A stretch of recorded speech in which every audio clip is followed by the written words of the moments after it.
Good morning. I'm just going to go through a quick tutorial for the ribbon and roll book, seeing as I accidentally deleted the video that I previously had on the book.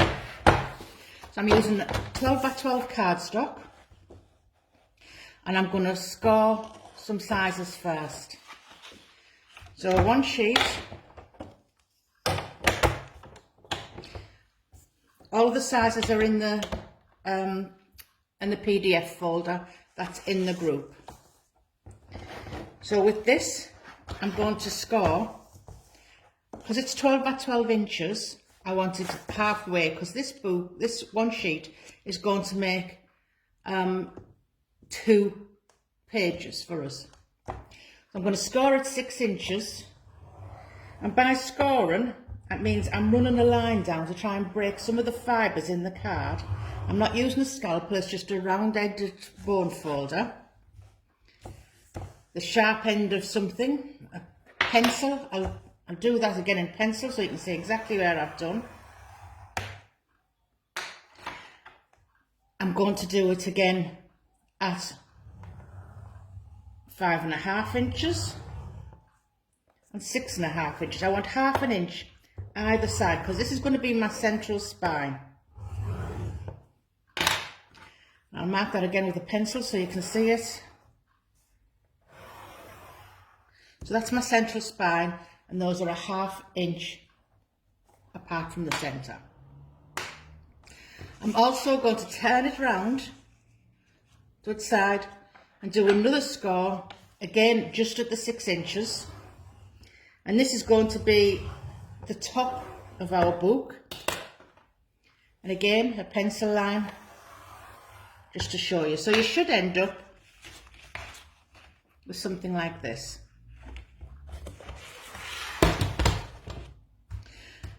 So now I need to bend these folds. At the moment they're just scored, they're creased, but they need to bend. Sorry about the back of the card, I'm just reusing old card. So you fold it over, if you've got it right, it should meet up nicely. And press down on the folds. You want a nice sharp crease on the fold. So I've just done the one long one and I've left our spine folds here, which will be our spine when we fold the book in half.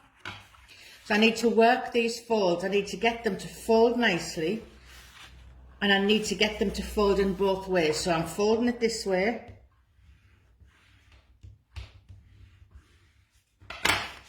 and I'm turning it over and folding it that way.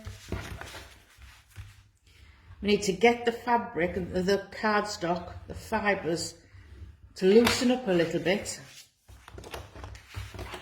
on those folds. So it's just something that you just take a little bit of time and do, and eventually it softens up.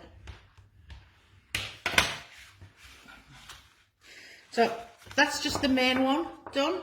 I now want to do these other folds, and if I haven't done it before, when I've made the books before and I haven't burnished these, it does make it harder. So I'm just folding it back on itself.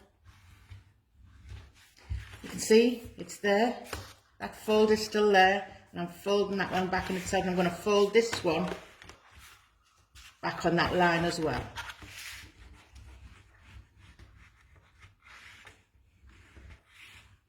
Nice sharp creases. So the book can look like that.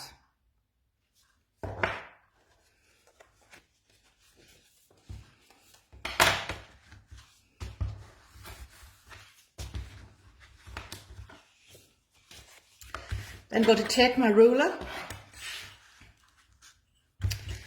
and from one edge and a pencil, I'm going to mark a line from the spine edge to the edge of the book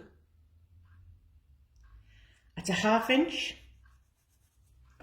1.5 inches, 2.5, 3.5, 4.5, and 5.5. And that one, that one, that one, and that one will all be folded in on itself. That's the idea of it. So then just cut those along that line up to the spine.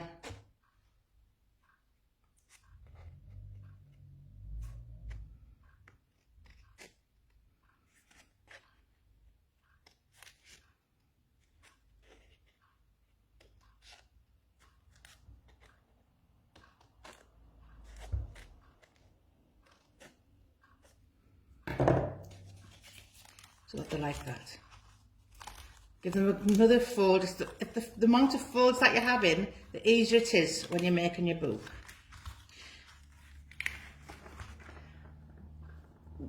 What you need to do is seal the bottom of these. So you actually have pockets either side. So just a little bit of glue. Just run it along that bottom edge and stick it down. And the same this side. You can use glue or you can use double-sided tape, just exactly what you've got to hand. So that's one of our pages. You need to do that with 3 other sheets. I'm not going to go through that with you. You've just seen what it is. You can press pause and press repeat and go through it again with the 3 other sheets that you've done it. When you've got 3 sheets together, you're going to lay them on top of each other. So you've got all 3 laid together, and then you're going to make sure these line up and press that one down, that one down, that one down, that one down. So you're going to have little tunnels up and down, and this is where it's often easier to use a pencil and run through like that to get them all in. So you want to make sure that the spine looks like that. You've got 3 pages inside together. It does get bulky. It's what it is. It just gets bulky in there. But that's going to be our spine and what holds it together. So put them to one side once you've got all 3 done. And take another little bit of card. And for this bit, I just want to cut it 6 inches for the height of our book, and 3 inches.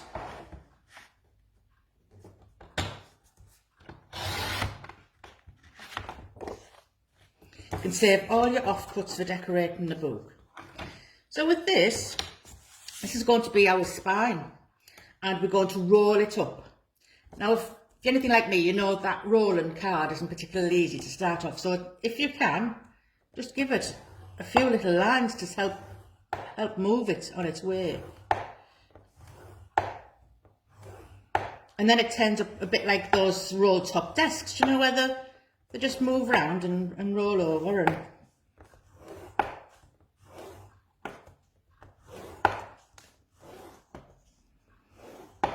so I'm not measuring this, I'm just putting some lines, whatever lines that there is on my scoreboard. It's just a simple task, it's not rocket science this. So I've got a few in. And then I'm just going to start rolling this together.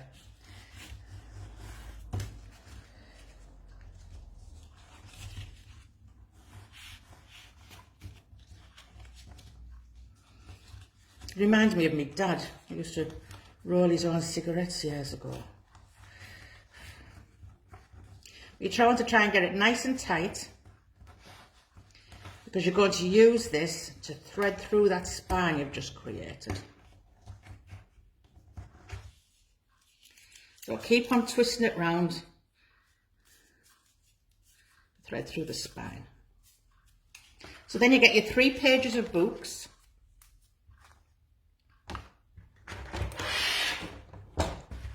And you then thread this in, out, in, out.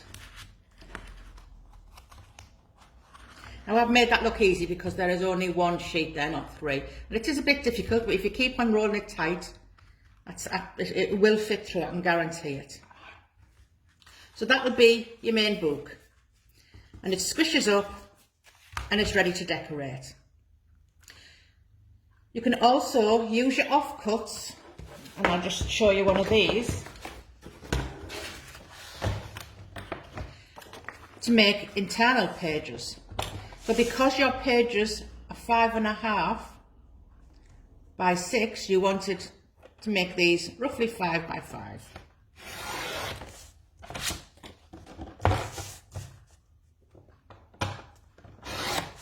And you can use these little bits that you've cut off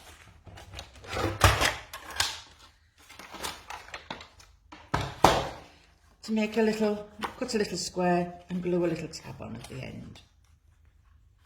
I'll just do that. Nothing fancy, it doesn't have to be.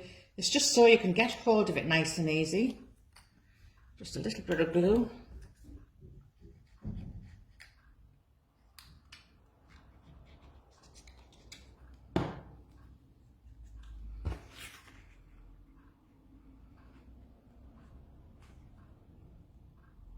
Depending on the glue you use, it depends. It's the different drying times. Some glues dry really quickly, and you can carry on work, and some you have to leave things to dry. So this is going to be my book. I'm going to decorate the cover however I want if I haven't used pattern paper, and these can go inside those for extra places to decorate, or for journaling, for writing your stories on. It's a lovely idea to make them for children, or get the children to help you make them, and they can do whatever they want. They can draw on it, they can colour it in, and it's a little keepsake book. In the previous workshop, I done one out of black, which was a bit more difficult to see, but I'll just give you a walkthrough with this. So the ribbon bit actually goes down the central opening of your roll in here. Now the way I achieve that is to either put some strong thread on a big needle and drop it down there, add the ribbons into the loop of the strong thread and pull it back down again. Or a piece of fuse wire and a loop of fuse wire threaded up, put the ribbons in the bits of wool and pull it back down. The reason why we put the ribbons and things through there is that keeps that roll open, and it keeps it more stable. You can add charms on the end, or beads, thread beads onto the ends of your strings and fibres, and it just makes it a bit more pretty. So because I'd done a plain book that time, I decided to use this one for some pieces of artwork I've been doing, that as a little mini art journal. So I've done the front cover. If you want to see how to do the front cover, I've got a little video of that, and you can see I've got my tab pages inside already in there, and I haven't finished this book. It's work in progress, so when I've done something that I'm not too keen on, but it's been an experiment, I'll put it in here. So this was done with like acrylics and a little bit of gold, but because it's on a black background with a white frame, it really pops the design. So your photos will be the same. If you put your photos on a piece of white matting in the background behind your photo, it really pops. You can see it better. So this one was my first attempt at watercolours. Well, as an adult, you know, you always play with watercolours as a children. So this is just keeping that. It's a rubbish photo really, I'm never going to use it for anything, but in here I can remember that was the first one I'd done. Then I had another go with this one. Not much better really, but trying. This was done in acrylics with again gold, and I don't know why I've done an eye there, but that's because I did. Another one just again using acrylics, and I've got this pocket in here which you can make pockets on your page, and that's just about making it a little bit bigger with enough to fold under, and you can then pop things in. You can pop photos in, and I've popped in the tags I've made. Because you can either put tags on cards and birthday cards, or do them with for all sorts. It's like when we use tags with power text, it's just a little bit of art. So that's got another bit in there which isn't being used, and then this one was going to have some little bits in. That's got a full slider, but I haven't done anything in there because I've just done the covers. and there's nothing else in the book apart from the back. So you can use your book for whatever you want. The full instructions are on the PDF file. Just share your creations in the group. We'd love to see what you make with it. We've already had a couple that's been shared in there, so thank you very much for watching.